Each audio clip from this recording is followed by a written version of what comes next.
کسی کا ڈر نہ کسی کا خوف، کراچی میں لٹیرے آزاد، شہر ڈاکوؤں کی نگری بن گیا۔ ملینیم پول پر ڈکیتی مزاحمت پر ایک اور شہری کو مار ڈالا، فائرنگ سے ایک شخص زخمی، مقتول کی علی رہبر کے نام سے شناخت ہو گئی، ڈیلیوری بوائے تھا۔ فائرنگ کے بعد شہری مشتعل، فرار ہوتے ایک ڈاکو کو پکڑ لیا، تشدد، مار مار کر ملزم کی جان لے لی۔ ہلاک ڈاکو سے گولیاں اور پستول برآمد، واقعے کی فوٹیج بھی سامنے آ گئی۔ ہم لوگ تو سحری کے لیے 3 بجے کے قریب اٹھے تھے تو ایک فون آیا کہ جناب سینا اسپتال میں ایک لاش آئی ہے جس کا نام سید علی رہبر ہے۔ مقتول علی رہبر کے اہل خانہ غم سے نڈھال، والدین اور بیوی بچوں کا رو رو کر برا حال، انصاف دینے کا مطالبہ۔ مقتول کے والد کا کہنا ہے سحری کے وقت بیٹے کے قتل کا پتہ چلا، ہم نے پاکستان بنانے کے لیے قربانیاں دیں لیکن اب یہاں رہنا سزا بنا دیا گیا ہے۔ ادھر وزیر داخلہ سندھ کا notice, S H O Shahrah Faisal کو معطل کرنے کا حکم دے دیا۔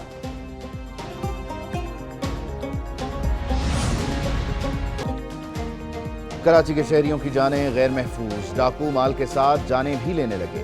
شہر قائد میں امن شہریوں کا خواب بن گیا۔ رمضان المبارک کے 18 روز میں اسٹریٹ کرائم کی 4450 سے زائد وارداتیں رپورٹ۔ ڈکیتی مزاحمت پر 9 شہری زندگی سے ہاتھ دھو بیٹھے۔ رواں سال مزاحمت پر جاں بحق افراد کی تعداد 48 تک پہنچ گئی۔ پولیس صرف تھانوں میں مقدمات درج کرنے تک ہی محدود۔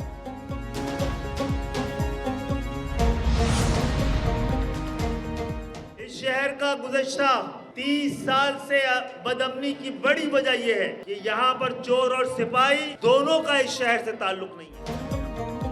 ایم کیو ایم پاکستان نے عوام کے جان و مال کا تحفظ یقینی بنانے کا مطالبہ کر دیا۔ خالد مقبول صدیقی نے سندھ حکومت پر تنقید کے نشتر چلا دیے، کہا بے امنی جاری رہی تو عوام کا خود تحفظ کریں گے۔ عید کے بعد لٹیروں کا ایم کیو ایم سے سامنا ہوگا۔ ایم کیو ایم پاکستان کا نوجوانوں کی حفاظت کے لیے سڑکوں پر نکلنے کا اعلان۔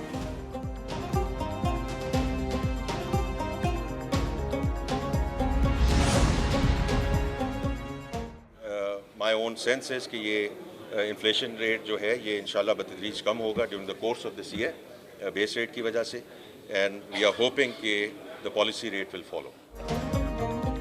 مہنگائی کی شرح میں کمی ہوگی، ڈالر سستا ہوگا، وزیر خزانہ نے خوشخبری سنا دی۔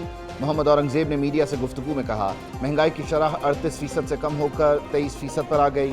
آئی ایم ایف کی کنڈیشنز ملک کی بہتری کے لیے ہیں، 3 سال کا پروگرام چاہتے ہیں، کوشش ہے جولائی تک سٹاف لیول ایگریمنٹ ہو جائے۔ توانائی کے شعبے میں نقصانات کو پورا کرنے کے لیے بجلی اور گیس چوری کو روکنا ہوگا، سب سے زیادہ ٹیکس صنعتکار دیتے ہیں۔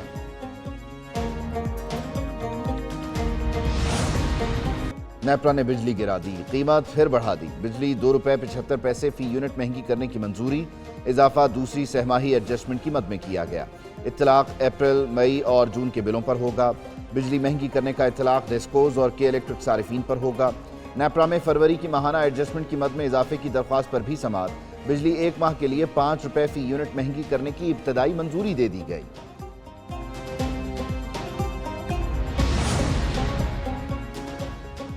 وی آر ویری کلیئر کہ اس کو ہم نے پریویٹائزیشن کی طرف لے کے جانا ہے ایز وی گو فارورڈ، اور اس کے علاوہ جو باقی ایس او ایز ہیں ان پہ ابھی کام شروع ہوا ہے، لیکن we have to build that pipeline. نقصان والے اداروں کی نشکاری ہوگی، وزیر خزانہ نے ایک بار پھر واضح کر دیا، کہتے ہیں کوشش ہے پی آئی اے کی نشکاری جون تک مکمل ہو جائے۔ ایئرپورٹس کی آؤٹ سورسنگ ایڈوانس مرحلے پر ہے، ڈیسکوز کو بھی نشکاری کی طرف لے جائیں گے، عمل درآمد میں رکاوٹ ہوئی تو پھر دیکھیں گے۔ ہم نے گردشی قرض کو کم اور ایکسپورٹس کو بڑھانا ہے، tax to G D P 9% سے بڑھا کر 15% کرنا ہے۔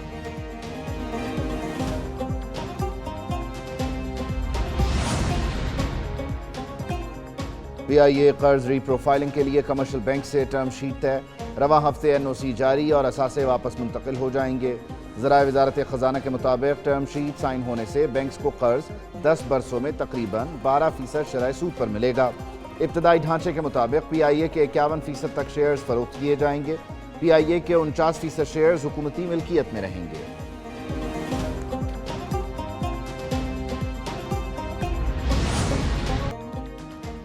عدالتی کام میں ایگزیکٹو کی مداخلت برداشت نہیں کی جائے گی، کسی بھی صورت عدلیہ کی آزادی پر سمجھوتہ نہیں ہوگا۔ Chief justice of Pakistan justice قاضی فائز عیسیٰ نے واضح کر دیا۔ فل کورٹ اجلاس اور وزیر اعظم سے ملاقات سے متعلق سپریم کورٹ کا اعلامیہ۔ فل کورٹ اجلاس میں ججز کی اکثریت نے چیف جسٹس کی وزیر اعظم سے ملاقات سے اتفاق کیا۔ وزیر اعظم نے اسلام آباد ہائی کورٹ کے ججز کے خط پر جوڈیشل کمیشن بنانے کی یقین دہانی کروائی. آزاد عدلیہ کو یقینی بنانے کے لیے اقدامات کا بھی یقین دلایا.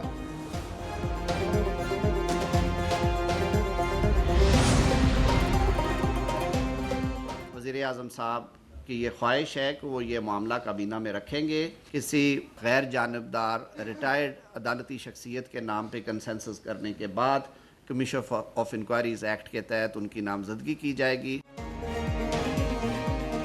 اسلام آباد ہائی کورٹ کے ججز کا خط. حکومت معاملے کو انجام تک پہنچانے کے لیے پرعزم. تحقیقاتی کمیشن بنانے کا اعلان کر دیا. معاملہ کابینہ کے سامنے بھی رکھا جائے گا. وزیر قانون کی اٹارنی جنرل کے ساتھ نیوز کانفرنس. اعظم نذیر تارڑ نے کہا تحقیقاتی کمیشن کی سربراہی ریٹائرڈ جج کو سونپی جا سکتی ہے. 2 سے 4 روز میں کمیشن کے سربراہ کا اعلان کر دیں گے. ہائی کورٹ کے ججز کی جانب سے چیف جسٹس کو شکایات پہنچائی گئیں. 13 ماہ پہلے سابق چیف جسٹس کو معاملات پر فوری ایکشن لینا چاہیے تھا.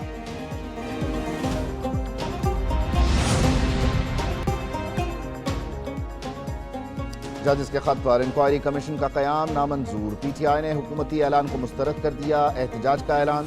پی ٹی آئی کو پشاور میں ریلی نکالنے کا اعلان. بیرسٹر گوہر کہتے ہیں تحقیقاتی کمیشن کا سربراہ ریٹائرڈ جج کو نہیں ہونا چاہیے. حکومت کو الگ ہو کر معاملے کی تحقیقات کروانی چاہیے. ترجمان پی ٹی آئی رؤوف حسن نے کہا ابھی تو 6 ججز نے خط لکھا, ابھی آگے اور ججز بھی بولیں گے.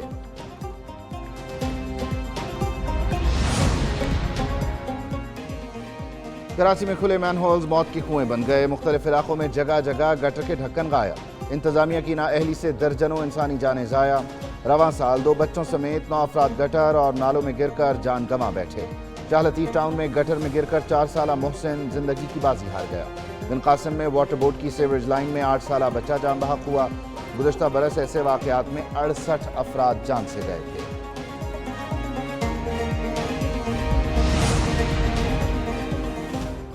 بیٹھے ہوئے دن میں کتنے مرتبہ گاڑیاں پھنس جاتی وہ نکالتے ہیں. کب اندر کھڈا ہے کب رکشہ اندر اتر جائے گا.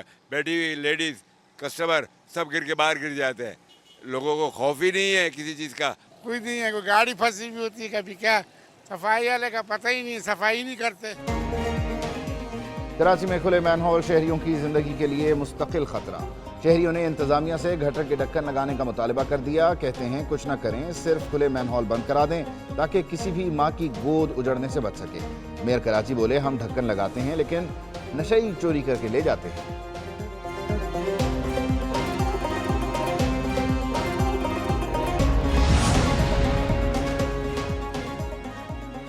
حکومت اسمگلنگ کی روک تھام کے لیے ان ایکشن. وزیر اعظم شہباز شریف کی زیر صدارت اہم بیٹھک. 4 صوبوں کے وزرائے اعلیٰ شریک. ایف بی آر, کسٹمز اور بارڈر مینجمنٹ حکام بھی موجود. اجلاس میں غیر قانونی اشیاء کی نقل و حمل, پیداوار سے متعلق اہم فیصلے لیے جائیں گے. اسمگلنگ, ناقص اشیاء کی پیداوار, جعلی مصنوعات کی روک تھام کے اقدامات کا بھی فیصلہ کیا جائے گا.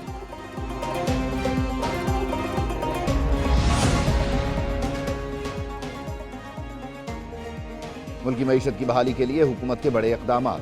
آٹا, چینی, کھاد اور تیل کی اسمگلنگ روکنے کے لیے کریک ڈاؤن. ملک بھر سے کروڑوں روپے کا سامان برآمد کر لیا گیا.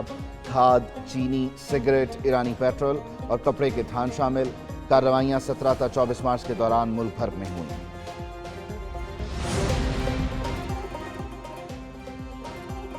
سرسبز پنجاب, خوشحال کاشتکار. وزیر اعلیٰ پنجاب کسانوں کی فلاح و بہبود کے لیے کوشاں. نواز شریف کسان کارڈ کی منظوری دے دی. کسان کارڈ کے ذریعے 5 لاکھ چھوٹے کاشتکاروں کو آسان شرائط پر قرضہ دیا جائے گا.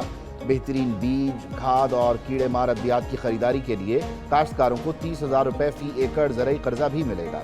وزیر اعلیٰ پنجاب کی زیر صدارت اجلاس میں اہم فیصلے. مریم نواز شریف کہتی ہیں کاشتکاروں کو جعلی کھاد اور ادویات سے چھٹکارا ملے گا.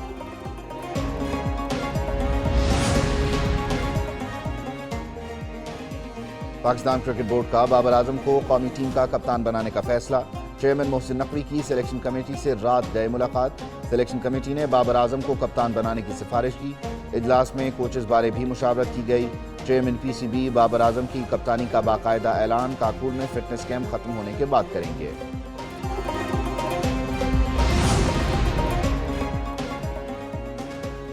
پاک نیوزی لینڈ T20 سیریز کا میلہ سجنے کو تیار. ٹکٹس کی فروخت کا عمل آج سے شروع ہوگا.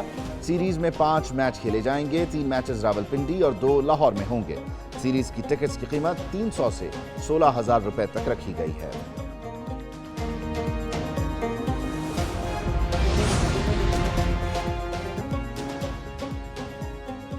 ملک میں موسم کے رنگ سہانے ہیں۔ پنجاب، خیبر پختونخوا، گلگت بلتستان، بلوچستان اور اسلام آباد میں مزید بارشوں کی پیش گوئی۔ محکمہ موسمیات کے مطابق مری، راولپنڈی، چکوال، گجرانوالہ، لاہور، ناروال میں بادل برسنے کا امکان۔ ڈیرہ اسماعیل خان، بنوں، سوات، ایبٹ آباد، کوئٹہ، یوب، سبی، زیارت، چمن میں بھی بارش کی پیش گوئی۔ خیبر پختونخوا، مری، گلیات میں لینڈ سلائڈنگ کا بھی خدشہ۔